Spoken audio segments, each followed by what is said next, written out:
5 multiplications ஒரு நிமிஷத்தில், அதுவும் ஒரு ஸ்டெப்பில். இங்கே பர்சன்டேஜ் அப்ளை பண்ணிக்கோங்க. 64 கால்வாசி எவ்வளோ? 32 பாதி 16. எப்பயுமே பர்சன்டேஜ் அப்ளை பண்ணால் 2 0 ஆட் பண்ணிக்கோங்க. சிமிலர்லி இங்கே பர்சன்டேஜ் அப்ளை பண்ணிக்கோங்க. இதில் அரைவாசி 24, கால்வாசி 12, முக்கால்வாசின்றதுனால அந்த கால்வாசியை மைனஸ் பண்ணிக்கோங்க. 36, வழக்கம் போல் 2 0 ஆட் பண்ணிக்கோங்க. இப்போ இதில் மீடியமாக இருக்கிற நம்பர் 55, இப்போ 56 நடுவில் இருக்கிற நம்பர் 55. ஸோ இதை வந்து 55 - 1 சொல்லலாம், இதை 55 + 1 சொல்லலாம். நம்ம படித்த a² - b² ஆன்சராக வரும். ஸோ 55 ஸ்கொயர் பண்ணால் ரொம்ப ஈஸி. 5க்கு அடுத்த நம்பர் 6, 5 6 30, 5 எண்டிங் ஸ்கொயர் எப்பயுமே 25ல் தான் முடியும். -1 அப்படின்றதுனால 30 24 தான் ஆன்சர்.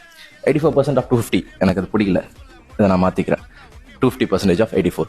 இப்போ 84ஓட டபுள் 168, 84ஓட 50% வந்து 42 ஸ்டார்ட் பண்ணால் 210 முடிஞ்சிருச்சு. இது 62 × 50 அப்படின்னு சொல்லலாம். அப்புறம் அது கூட 62 × 5 அப்படின்னு சொல்லலாம். 62 × 50னா 62 × 100/2 எவ்வளோ வரும்? 6200/2ன்றது 3100 அப்படின்னு வரும். இது அப்பா, இது பையன். அப்போ இதை விட குட்டியாக இருப்பான், ஆனால் ஒரே மாதிரி இருப்பான் பார்க்கறதுக்கு. இப்போ ஆன்சர் வந்து 3410 முடிச்சாச்சு.